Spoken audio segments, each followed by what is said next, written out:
사도행전 24장입니다. 사도행전 24장 1절로 23절까지 말씀.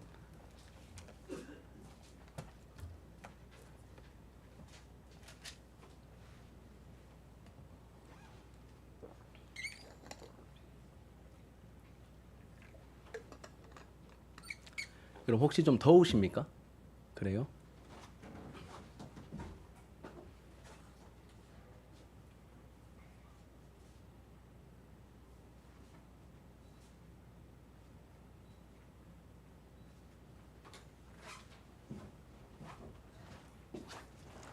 예, 1절로 23절까지 말씀 우리 같이 한 절씩 교독하고 마지막 절은 함께 읽도록 하겠습니다. 닷새 후에 대제사장 아나니아가 어떤 장로들과 한 변호사 더둘로와 함께 내려와서 총독 앞에서 바울을 고발하니라. 벨릭스 각하여, 우리가 당신을 힘입어 태평을 누리고 또 이 민족이 당신의 선견으로 말미암아 여러 가지로 개선된 것을 우리가 어느 모양으로나 어느 곳에서나 크게 감사하나이다.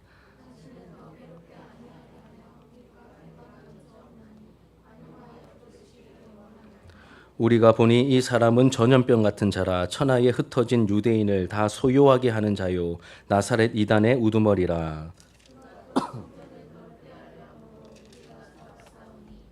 당신이 친히 그를 신문하시면 우리가 고발하는 이 모든 일을 아실 수 있나이다 하니,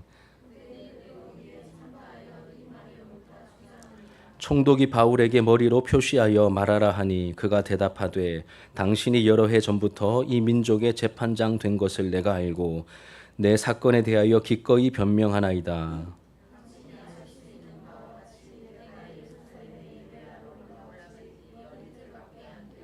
그들은 내가 성전에서 누구와 변론하는 것이나 회당 또는 시중에서 무리를 소동하게 하는 것을 보지 못하였으니,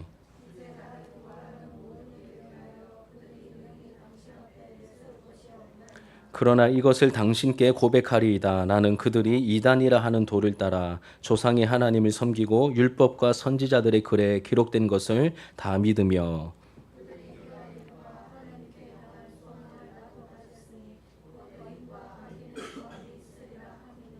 이것으로 말미암아 나도 하나님과 사람에 대하여 항상 양심에 거리낌이 없기를 힘쓰나이다.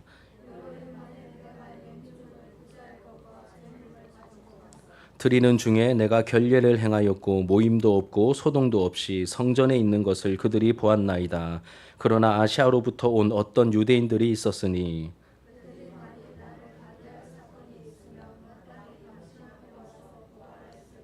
그렇지 않으면 이 사람들이 내가 공회 앞에 섰을 때에 무슨 옳지 않은 것을 보았는가 말하라 하소서.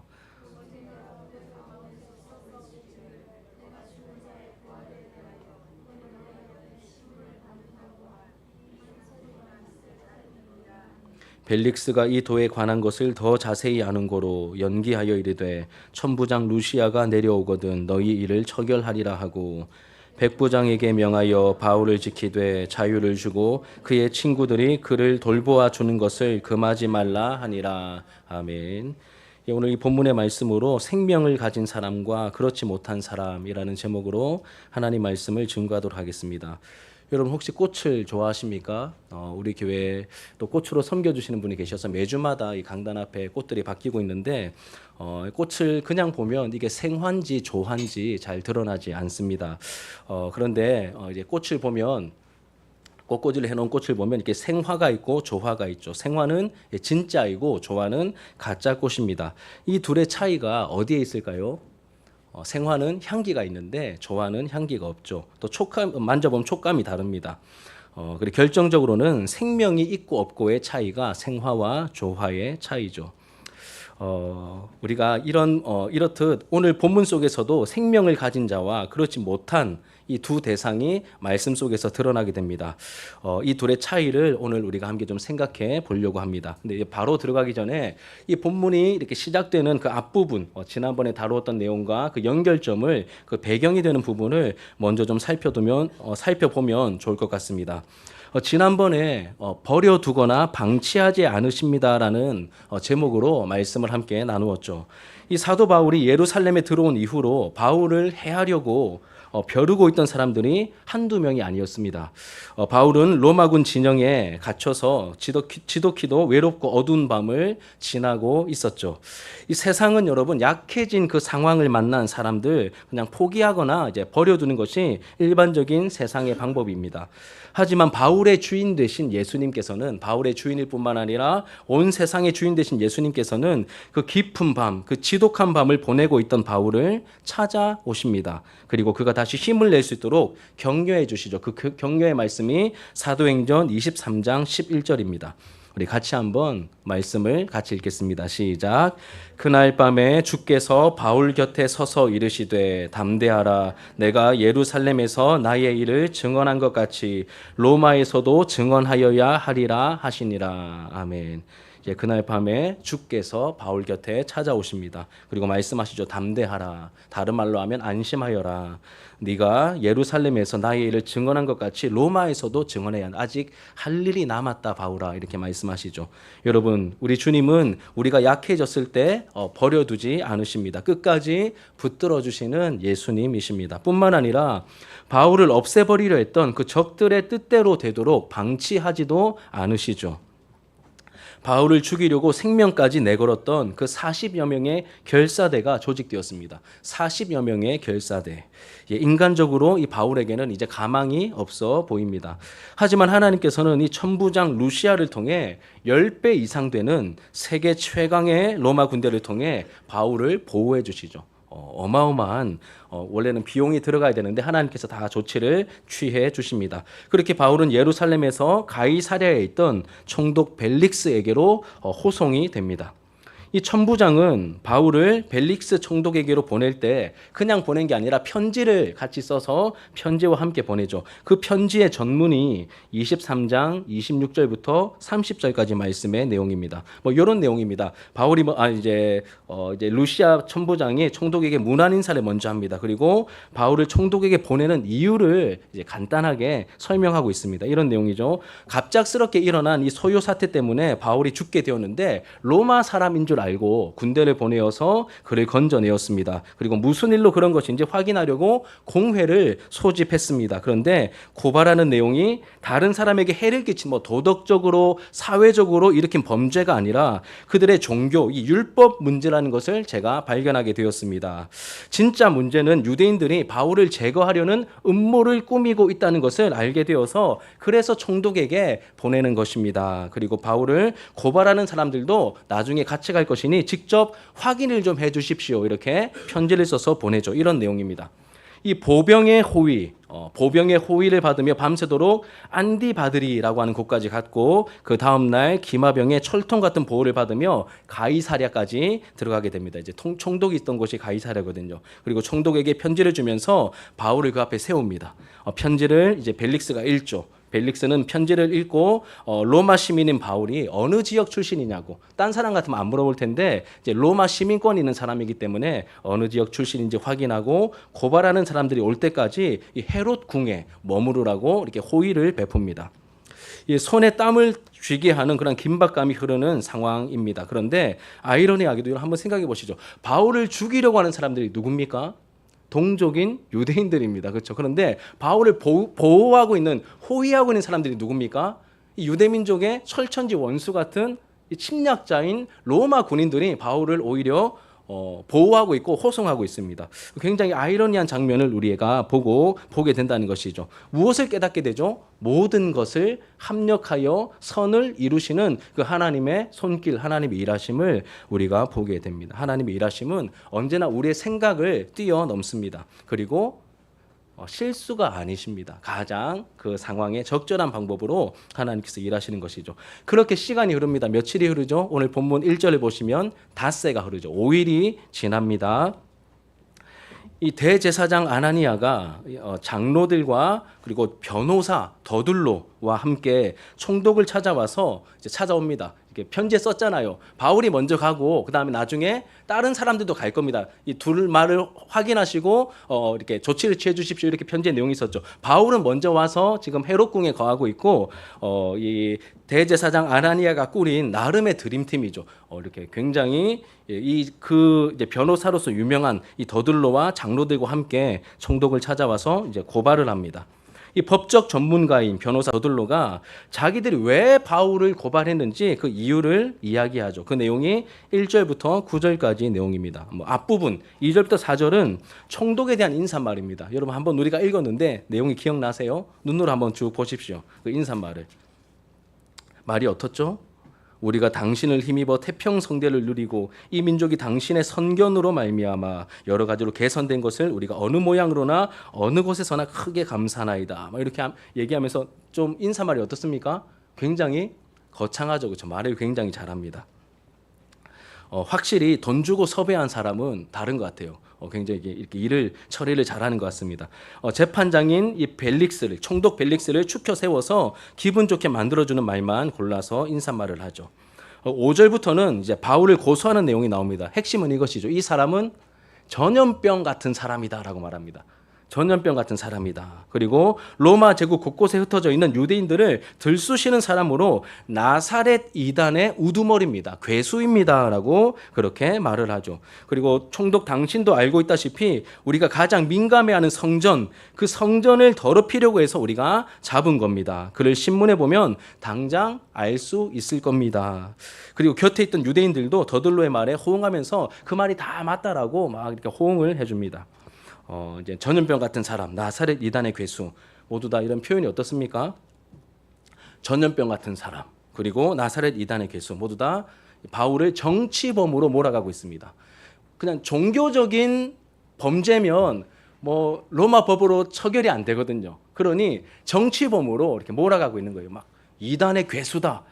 그리고 전염병 같은 사람이다. 막 들쑤시고 다닌다. 막 위험 인물이다. 소요를 일으키는 자다. 이렇게 몰아가는 것이죠. 정치범으로 몰아세우고 있습니다. 이 더들로의 말에 이어서 바울이 직접 자기 변호를 시작합니다. 그게 10절부터 이어지죠. 바울의 말은 더들로와 다릅니다. 아부를 불필요하게 붙이지 않습니다. 그냥 단출하게 넘어가고 나는 예루살렘에 예배하러 올라간 지 12일밖에 안 됐다라고 말합니다. 10일밖에 안 됐다. 그리고 여기 오는 시간, 대기한 시간 빼면 진짜 며칠 안 된다. 무슨 말일까요? 누구를 만나서 소요를 일으키기 위해 변론하거나 사람들을 만나서 작전을 짜거나 그럴 시간이 나는 없었다.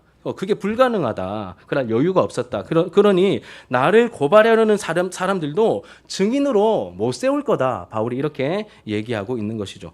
그러면서 중요한 이야기를 이제 꺼내기 시작합니다.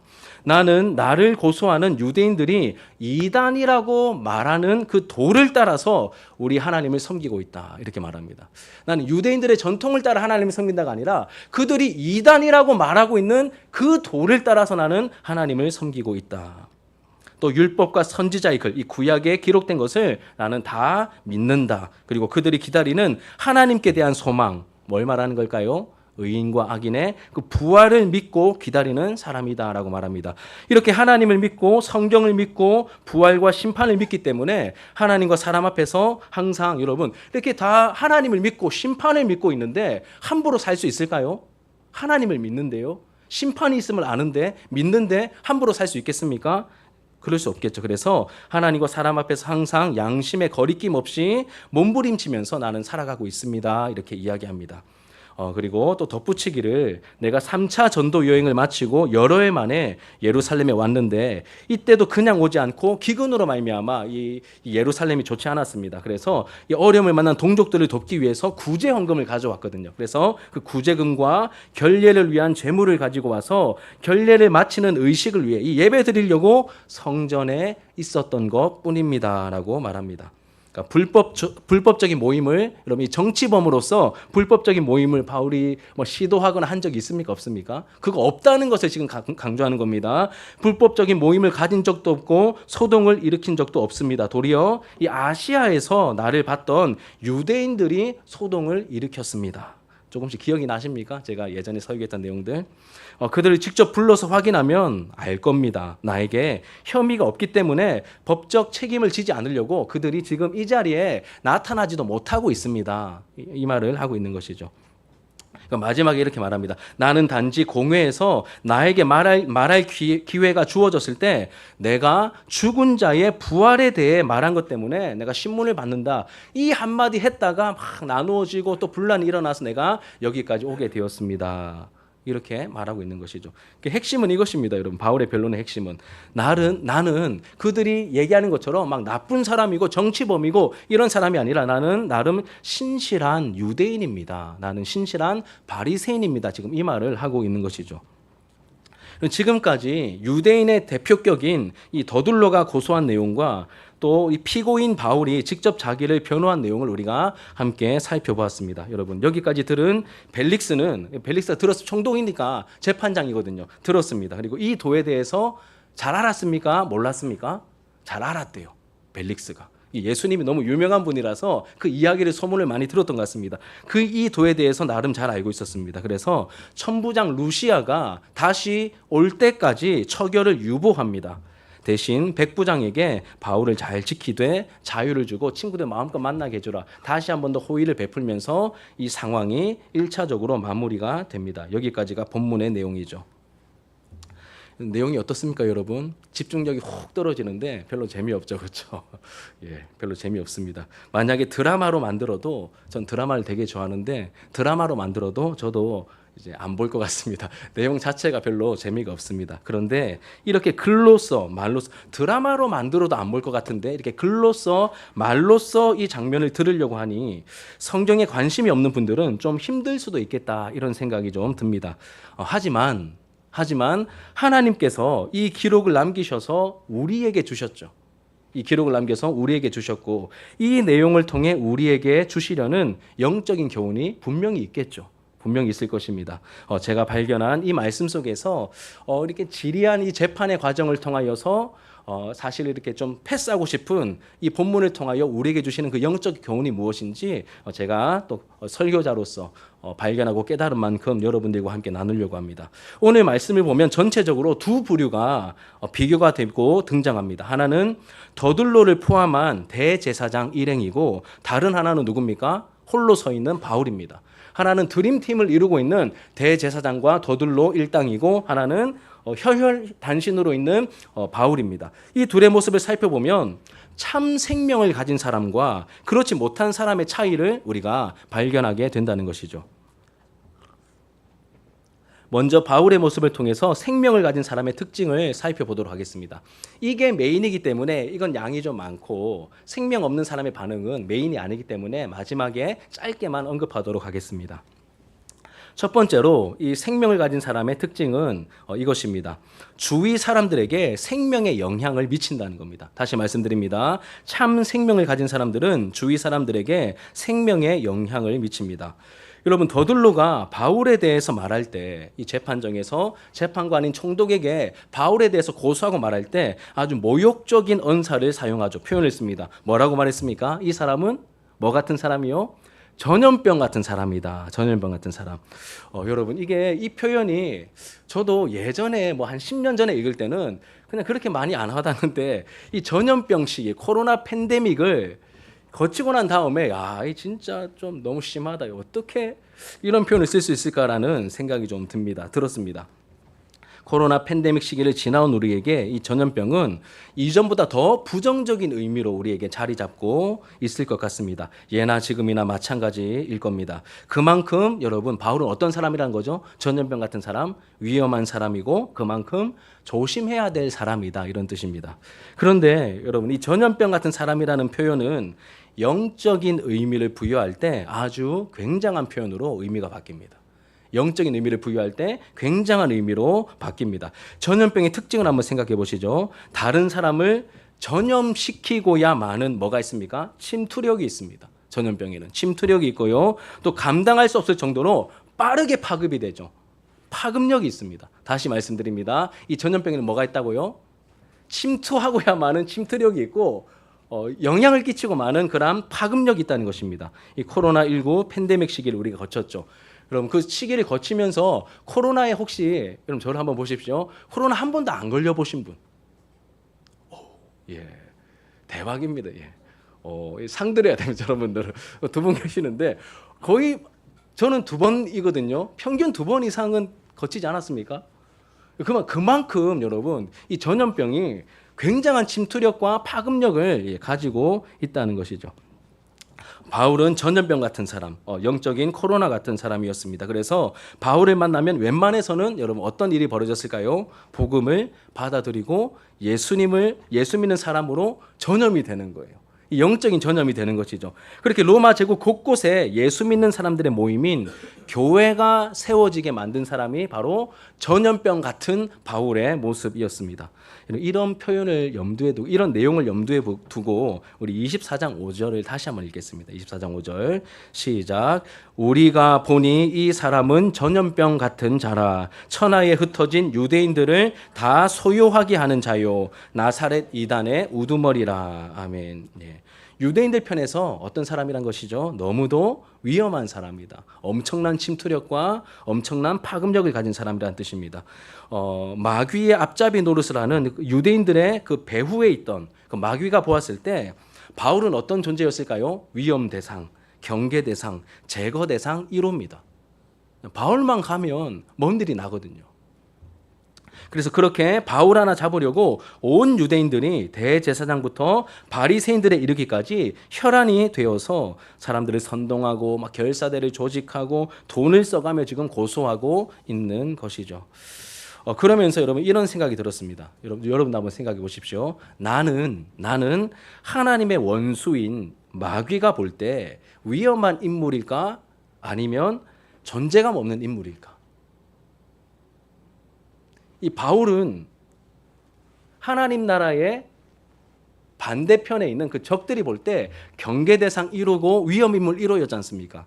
이제 우리를 좀 보는 겁니다. 하나님의 원수인 그 마귀가 볼 때 나는 여러분들 각자는 위험 인물일까 아니면 그냥 가만히 냅둬도 되는 존재감 없는 인물일까? 한번 스스로를 생각해 보시기 바랍니다. 이 질문을 스스로에게 해보시기 바랍니다. 그러면 정신이 좀 드실 것 같아요. 저도 그랬거든요. 여러분 어떠십니까? 나를 통해 주변 사람들이 예수의 향기를 맡고 있고 하나님 나라의 영향력이 나를 통해 주변에 나타나고 있고 조금씩 변화하며 바뀌고 있는 것 같으십니까? 아니면 여러분 우리 교회는 어떤 것 같으십니까? 우리 교회는 어떻습니까? 우리 교회를 통해 복음이 힘있게 전파되고 있고 하나님 나라가 힘있게 확장되고 드러나고 있으며 그렇게 하나님의 역사들이 나타나고 있는 것 같으십니까? 아니면 설립된 지 만으로 이제 3년이 되잖아요. 3년이 되어감에도 불구하고 아직 작은 개척교회라는 그 명분과 복음을 전하기 힘들다는 그 어떤 시대적인 명분, 그 핑계만 혹시 대고 있지는 않은지 우리 개인과 우리 공동체의 모습을 한번 살펴봐야 할 것 같습니다. 사랑하는 여러분, 주님께서 세우신 진주 하나로 교회, 우리 사랑하는 권속들이요. 마귀가 시험과 유혹을 통해 공격해 올 때 그냥 저항할 힘도 의지도 없이 막 이리저리 흔들리고 끌려다니는 그런 매갈이 없는 교회가 되어서는 안 될 것입니다. 예수의 향기를 바라고 예수 귀한 줄 알고 예수 전하는 일에 예수 복음을 보내는 일에 능한 그래서 여러분 이게 마귀를 표현할 때 우는 사자와 같이 삼킬 자를 두루 찾으며 돌아다닌다고 말하는데 여러분 우리가 그 주님 나라의 용사가 되어 우는 사자를 발견하게 되었을 때 물론 우리 힘은 아니죠. 우리와 함께 하시는 그 예수 그리스도의 능력, 십자가의 능력, 그 성령의 능력을 의지하면서 그 뱀의 아가리를 혹은 이 사자 우는 사자와 같이 삼킬 자를 두루 찾는 그 입속에 들어갈 것 같은 그 영혼을 보면서 그 아가리를 잡고 주님의 능력을 의지하며 영혼을 건져낼 수 있는 그러한 능력이 있는 영향력이 있는 전염병 같은 교회가 되기를 주님의 이름으로 축복합니다. 영혼을 건져내는 생명력이 가득한 용사들이 가득한 우리 진주 하나로 교회가 되기를 주님의 이름으로 축복합니다. 여러분 역대 열왕기 상하와 그리고 역대 상하를 보면 이렇게 굉장히 중요한 인물이 있습니다. 이렇게 왕들에 대한 기록이기 때문에 다윗을 굉장히 많이 기록해 놓고 있습니다. 다윗만 기록한 게 아니라 여러분 또 누구를 또 중요하게 기록해 놓았을까요?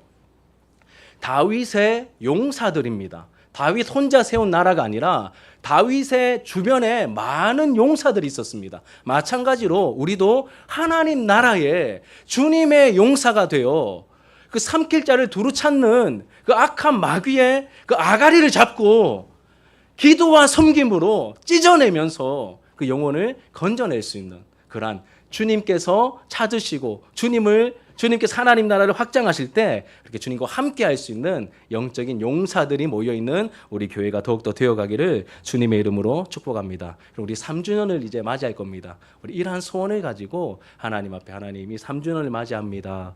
여러 가지 어려움들이 우리 교회 안팎에 있습니다. 그런데 주님, 우리가 주님을 여전히 바라보고 있습니다. 앙망하고 있습니다. 주여, 우리에게 새 힘을 주셔서 놀라운 생명으로 역사하셔서 용사와 같이 이 교회가 다 일어날 수 있도록, 우리 어린아이부터 어른들에 이르기까지 다 일어날 수 있도록 주님 새 힘을 주시옵소서. 이것이 우리의 기도 제목이 되기를 축복합니다. 그럼 두 번째 특징은 무엇이냐면, 참 생명을 가진 사람들의 두 번째 특징은 무엇이냐면, 참 생명을 가진 사람들은 누구도 꺾지 못하는 당당함이 있다는 것입니다. 영적인 당당함이 있습니다. 바울이 자신을 변호했던 말을 여러분 계속 집에 가서 나중에 한번 계속 곱씹어 읽어보십시오. 읽어보시면 바울이 자신을 변호했던 말을 보면서 제가 느낀 것은 무엇보다도 똑똑하다, 대단하다 이런 게 아니라 당당하구나. 진짜 당당하다. 이런 마음을 되게 많이 받았습니다. 바울을 찾아와 고소했던 사람들, 제가 말씀드렸듯이 드림팀입니다. 대제사장, 그리고 돈 주고 섭외한 가장 실력 좋은 변호사 더들로, 그리고 유대인 장로들, 드림팀을 꾸려서 왔습니다. 그런데 바울이 하나도 안 꿀리고 당당하게 그들 앞에서 이야기합니다. 분위기가 이러면 위축되거나 버벅거릴 만도 한데 바울의 말에는 힘이 있고 거침이 없었죠. 이렇게 말합니다. 다시 한번 말씀드리면 성전에서 아무 일도 없었습니다. 저들의 주장에는 증인도 없고 물증도 없습니다. 소동은 내가 일으킨 게 아니라 아시아, 그러니까 에베소에서 온 유대인들이 일으킨 겁니다. 할 말이 있으면 직접 와서 고소해보라고 하십시오. 나는 죽은 자의 부활에 대해 말한 것밖에 없습니다. 당당합니다. 당당하게 이야기하고 있죠. 그럼 이런 질문이 좀 듭니다. 바울이 이토록 떳떳하고 당당할 수 있었던 이유가 뭘까요, 여러분? 인간적으로 보면 위축되어야 정상인데 이토록 당당할 수 있었던 이유가 있겠죠. 두 가지를 발견했습니다. 먼저는 무엇이냐면 자신이 믿는 바에 대한 분명한 확신이 있었기 때문입니다. 그가 믿고 따르는 그 믿는 바에 대한 분명한 확신이 있었기 때문이죠. 우리 14절과 15절 말씀 같이 한번 읽겠습니다. 시작. 그러나 이것을 당신께 고백하리이다. 나는 그들이 이단이라 하는 도를 따라 조상의 하나님을 섬기고 율법과 선지자들의 글에 기록된 것을 다 믿으며 그들이 기다리는 바 하나님께 향한 소망을 나도 가졌으니 곧 의인과 악인의 부활이 있으리라 함이니라. 아멘. 제가 다시 한번 읽어드릴게요. 그러나 이것을 당신께 고백하리이다. 나는 그들이 이단이라 하는 도를 따라 조상의 하나님을 섬기고 율법과 선지자들의 글에 기록된 것을 다 믿으며 그들이 기다리는 바 하나님께 향한 소망을 나도 가졌으니 곧 의인과 악인의 부활이 있으리라 함이니라 라고 말합니다.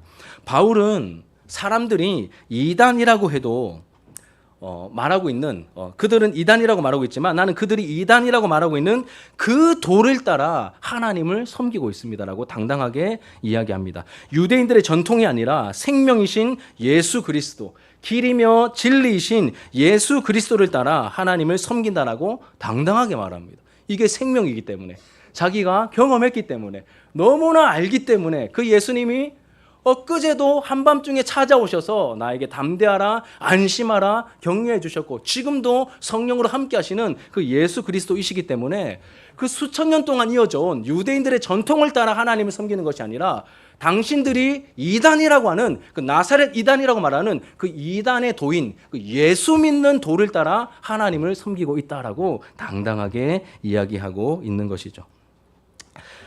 그런데 여러분, 사실 바울은 이 도를 얼마나 부끄러워했고 얼마나 없애버리고 싶어 했는지 우리가 잘 알고 있죠.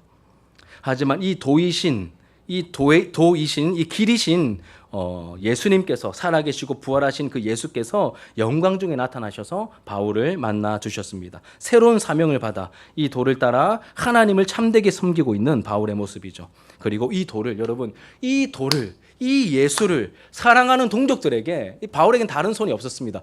오직 예수만이 그의 마음에 가득했었고, 이 예수 전하고픈 소원 가지고 예루살렘에 들어오기까지 우리가 일일이 확인했듯이 들어가지 마라, 결박과 환란이 널 기다리고 있다, 얼마나 많이 들었습니까? 그럼에도 불구하고 이 예수로 가득했고 이 예수를 전해야만 했기 때문에, 누구에게요? 예루살렘 가서 동족들에게 전해야 했기 때문에 그 예루살렘까지 들어온 바울이었습니다. 그러니 그 안에 당당함이 있었던 것이죠. 유대인들이 따르는 전통은 율법을 행함으로 의를 얻는다는 그러한 방법이었습니다. 바울도 예전에는 철석같이 그렇게 믿고 있었죠. 하지만 바울은 타락한 본성을 가졌고 너무도 연약한 우리 모든 죄인들은 율법을 지킴으로 의를 얻을 수 없다는 것을 알았습니다.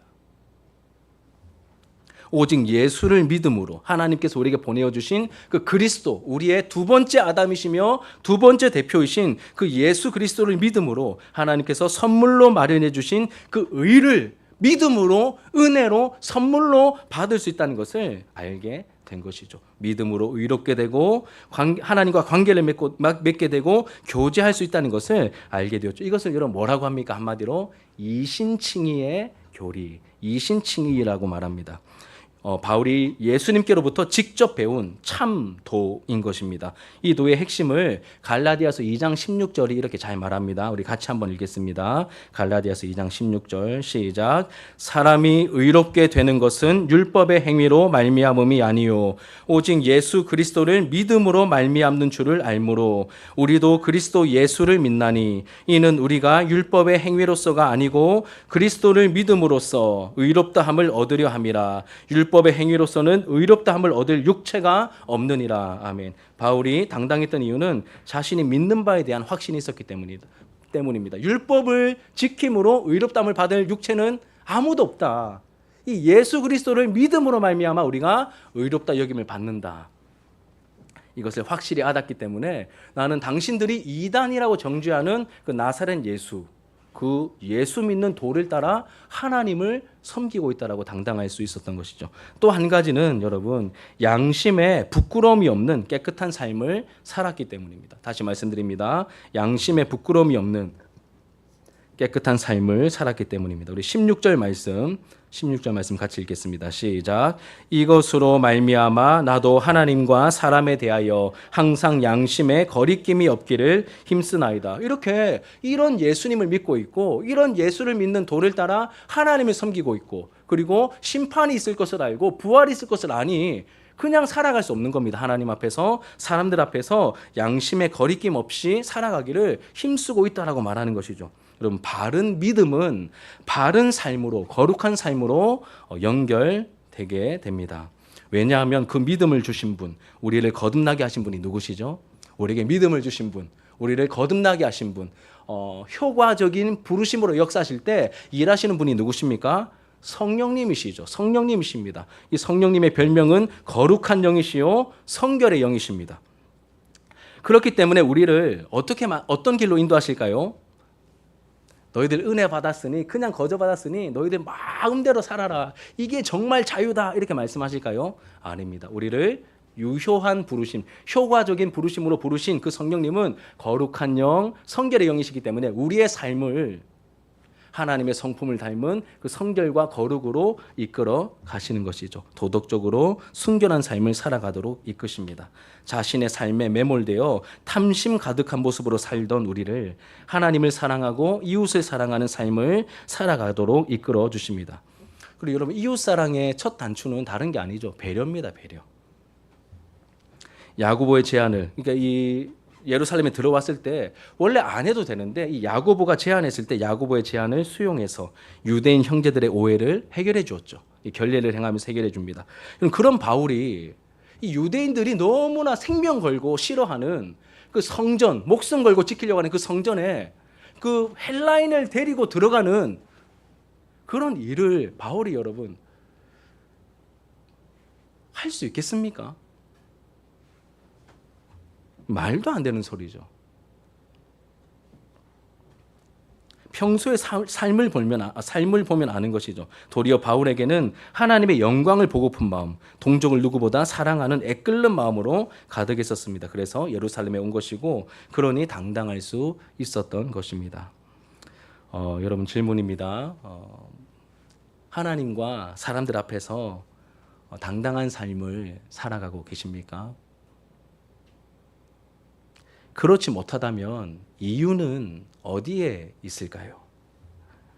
내가 믿는 내용에 대한 확신이 부족해서인지, 아니면 내가 믿는 분의 뜻대로 살지 않아서 찾아온 그 부끄러움 때문인지 우리 자신의 모습을 깊이 살펴보아야 할 것입니다. 우리 모두 완벽할 수 없습니다. 완벽할 수 없습니다. 얼마나 우리가 서로 허물과 티를 많이 보고 살아갑니까? 완벽할 수 없습니다. 하지만 예수님께서 이런 우리의 연약함을 십자가에서 모두 감당하고 해결해 주셨습니다. 오늘도 말씀과 성령으로 우리 양심에 찔림을 주시고 회개하여 돌이키게 하시고 주를 의지하게 하면서 우리의 영과 더럽혀진 양심을 깨끗하게 하십니다. 그냥 적당하게 퉁치고 넘어가는 게 아니라, 여러분, 우리는 허물이 많고 연약하지만 우리의 이런 모든 허물과 연약함을 가지고 하나님 앞에 설 수 없거든요. 이런 모든 죄악들, 허물과 연약함들을 누가 대신 감당해 주셨습니까?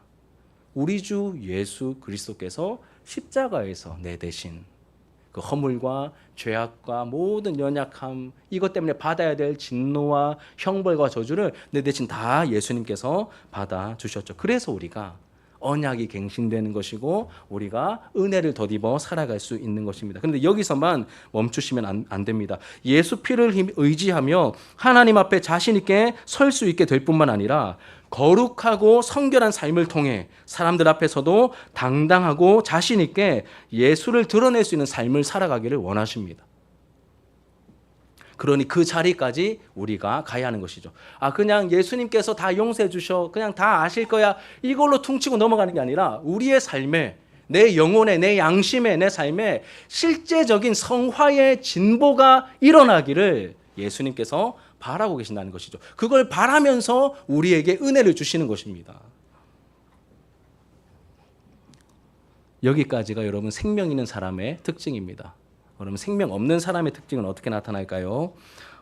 이제 메인은 생명 있는 사람이기 때문에 생명 없는 사람의 특징도 두 가지지만 그냥 간단하게만 언급하겠습니다. 첫 번째 특징은 말만 잘한다는 겁니다. 생명 없는 사람들의 특징은 말만 잘합니다. 더둘로를 보십시오.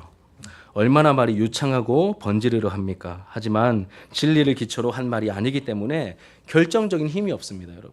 바울의 말에는 우리가 성경을 읽으면 막 꿈찔꿈찔거립니다. 당신들이 이단이라 말하는 그 도를 따라 내가 하나님을 섬기고 있다. 그런데 이 더둘로의 말을 읽어보시면 여러분 결정적인 힘이 없죠. 사람을 변화시키는 뭔가 임팩트가, 우리 젊은이들 말에 따르면 킥이라고 합니다. 킥이 없다. 이 맛에 킥이 없다. 이 글에, 이 영상에 킥이 없다 이렇게 말하는데, 뭔가 그 심령을, 영혼을 꿰뚫고 지나가면서 그 죄 문제를 지적해내고 자복하게 만드는 그러한 임팩트가, 영적인 킥이 없다. 라는 것을 우리가 알게 됩니다. 바울이 문제 많았던 고린도 교회에 썼던 편지를 여러분 잘 아실 것입니다. 우리가 이제 사도행전 끝나면 고린도전서를 아마 다루게 될 것 같은데, 그때 이 바울이 했던 말 중에 이런 말이 있습니다. 고린도전서 4장 19절과 20절 같이 한번 읽어볼게요. 시작. 주께서 허락하시면 내가 너희에게 속히 나아가서 교만한 자들의 말이 아니라 오직 그 능력을 알아보겠으니 하나님의 나라는 말에 있지 아니하고 오직 능력에 있습니다. 아멘. 여러분, 하나님 나라, 다시 말하면 참 생명은 무엇으로 결정되는 겁니까? 말 잘함이 아니라 뭐에 있습니까? 능력에 있다라고 말합니다. 바울의 말이에요. 바울을 통한 성령의 메시지시죠. 참 생명의 능력은 말 잘함이 있지 않습니다. 지식의 유창함이 있지 않습니다. 능력이 있다라고 말합니다. 성령과 이 성령의 능력, 진리를 살아내는 그 삶의 능력을 통하여서 한 영혼이 변화되는 그 참 능력이 나타난다는 것이죠. 그러니까 생명 없는 사람의 첫 번째 특징은 말만 잘한다는 것입니다. 두 번째 특징은 사람을 변화시킬 힘이 없기 때문에 어떻게 될까요? 자연스럽게 제가 종종 말씀드리는 내용인데, 이 외모, 외양이 화려해집니다. 외적인 부분이 화려해집니다. 능력이 없으니까. 생명이 없는 사람, 능력이 없는 교회가 그 잃어버린 능력을 대체하기 위해서 어디에 기댈까요? 자꾸 숫자에 기대고 외적인 화려함에 기댑니다. 능력 있어 보이기 위해서. 능력은 이미 사라졌는데, 머리털 잘린 삼손처럼 이미 능력은 사라지고 없는데 능력 있는 척 해야 되니까 가발을 쓰는 거죠. 외양이 화려해집니다. 숫자와 화려함에 기대기 시작합니다. 능력을 잃은 교회가 해왔던 일들은 주로 건물을 크게 짓고 막 시스템을 화려하게 정비하고 사운드와 비주얼로 사람들을 막 압도해 버리고 현혹시키는 이러한 현상들이었습니다. 다 그렇다고 우리가 싸잡을 수는 없지만 많은 부분에서 실제로 그러합니다. 우리가 잘 분별해 내어야 하는 것이죠. 이것이 생명 없는 사람, 생명 없는 공동체의 대표적인 특징입니다. 여러분, 이제 말씀을 정리하며 마치려고 합니다. 여러분, 우리 교회는 큽니까 작습니까? 대답을 잘 하셔야 됩니다. 작지만 큽니까? 예, 작습니다. 우리 교회는 사람이 많지 않고 아직 작은 교회입니다. 그래서 인간적인 요소, 숫자나 건물이나 이런 인간적인 요소를 내세우며 숨을 곳이 없어요. 우리 교회는 아직까지 뭔가를 다른 걸 내세우면서 숨을 곳이 없습니다. 건물로, 재정으로, 많은 숫자로, 인맥으로 그렇게 우리가 숨지 못합니다. 사람들을 모을 그런 재간이 없습니다. 물론 그래서도 안 되지만 우리는 은과 금과 그리고 건물도 없는 아직 연약한 교회입니다. 하지만 여러분, 바꾸어 생각하면 가장 중요한 생명, 예수 생명과 능력을 갖추기에는 최적의 환경입니다. 없는 게 많아요. 은도, 금도, 건물도, 숫자도 없는데 거꾸로 표현해 보면 없기 때문에 진짜를 붙들 수 있는 가장 최적의 환경이 우리 교회의 모습이라고 믿습니다. 그럼 사람은 약할 때 기도하죠. 약할 때 부르짖습니다. 약하니까, 부족하니까 형식적으로 액세서리처럼 기도하는 게 아니라 하나님 진짜 아무것도 없습니다. 주님 좀 도와주시죠. 그렇게 마음을 쏟아가며 하나님 앞에 능력 있는 기도를 하게 되고 능력 있는 기도를 배우게 됩니다. 사랑하는 여러분, 이 자리에 함께 참여한 우리 모든 예배자들이요, 오늘 말씀을 듣고 반응하여 생명 없는 자리에서 생명이 가득한 자리로 돌이키게 되기를 주님의 이름으로 축복합니다. 무엇보다 여러분, 예수 귀한 줄 알고 예수를 전하기에 힘쓰면서 전염병 같은 목회자, 전염병 같은 성도, 전염병 같은 교회가 되기를 축복합니다. 여러분의 삶의 자리에, 그리고 이 진주 지역에 영적인 영향력을 거침없이 담대하게 나타내는 우리 진주 하나로 교회가 되기를 축복합니다. 그러한 교회가 될지어다. 아멘. 여러분, 뿐만 아니라 모든 허위, 허식, 체면, 외식, 탐심, 시기, 음욕을 버리고 내가 믿는 바에 대한 분명한 확신을 여러분 가지시기 바랍니다. 이 설교 시간에 설교를 잘 들으셔야 됩니다. 믿는 바가 계속해서 하나님을 아는 지식에서 잘 하셔야 됩니다. 공부도 하셔야 됩니다. 그래서 오늘 오후에는 아이들 성경 퀴즈 대회도 할 겁니다. 필요해요. 어설프게 아시면 안 돼요. 우리가 분명하게 아는 바에 대한 확신을 가져야 되고, 또 더 중요한 것은 우리가 알고 믿는 대로 살아가는 것입니다. 성령의 도우심을 구하며 믿는 바대로 살아갈 때 여러분, 하나님과 사람들 앞에서 깨끗한 양심을 가지게 될 것이고, 그래서 여러분, 홀로 있더라도 여러분 집안이 안 믿는 집안이십니까? 그런데 오늘 말씀처럼 생명 있는 자처럼 말씀 붙들고 계시면 안 믿는 집안에 있다 할지라도, 나 혼자 믿는다 할지라도 다 바울처럼 당당하게 우뚝 우리를 세워주실 것입니다.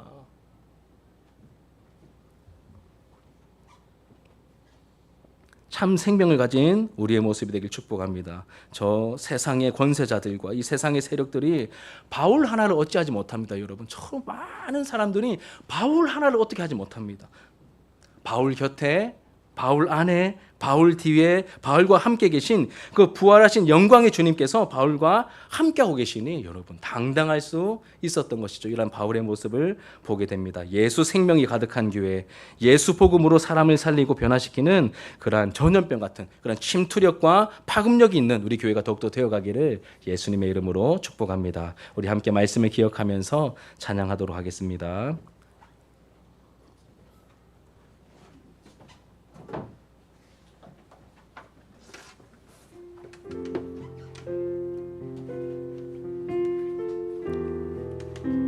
지난번에 불렀던 찬양입니다. 우리 예수 귀한 줄 아는 마음을 우리에게도 허락하소서. 내 안에 가장 귀한 것,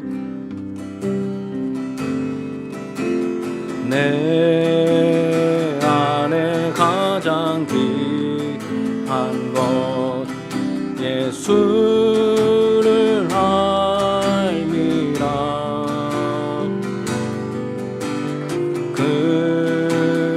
그분보다 더 귀한 것 예수를 알미라.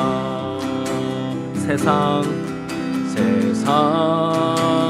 지식보다 귀한 것 예수를 알미라.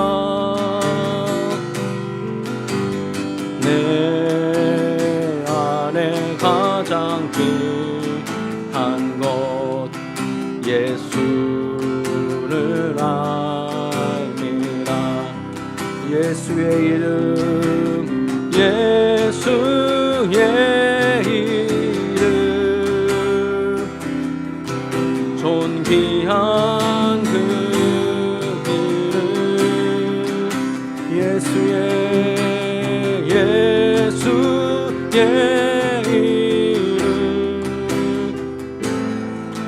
능력의 그 이름. 내 안에 가장 귀한 것, 내 안에 가장 귀한 것 예수를 알미라.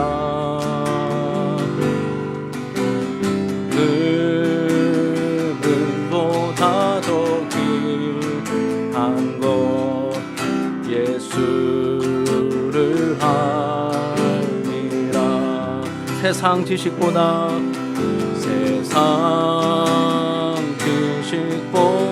귀한 것 예수를 알미라.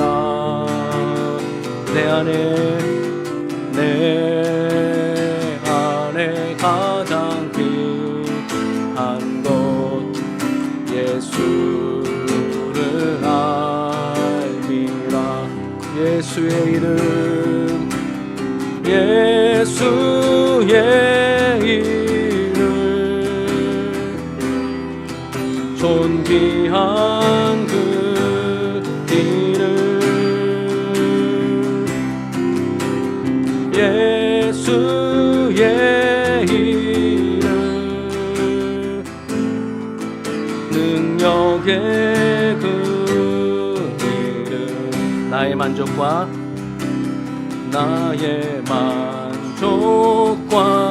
유익을 위해 가지려 했던 세상 일들 이제 모두 다 해로 여기고 주님을 위해 다 버리네.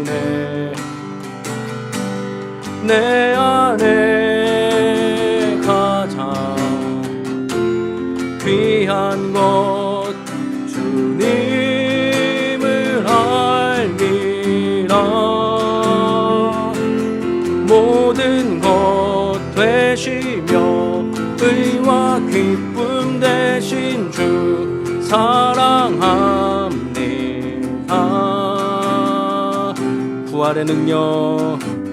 부활의 능력 체험하면서 주의 고난에 동참하고 주의 죽으심 본을 받아서 그의 생명에 참여하네. 내 안에 가장 귀한 것 그 예수를 알미라. 예수를 알미라. 모든 것 되시며 의와 기쁨 되신 주 사랑합니다. 내 안에 가자 내 안에 가자 귀한 곳 예수를 알미다 모든 것 되시며 의와 기쁨 되신 주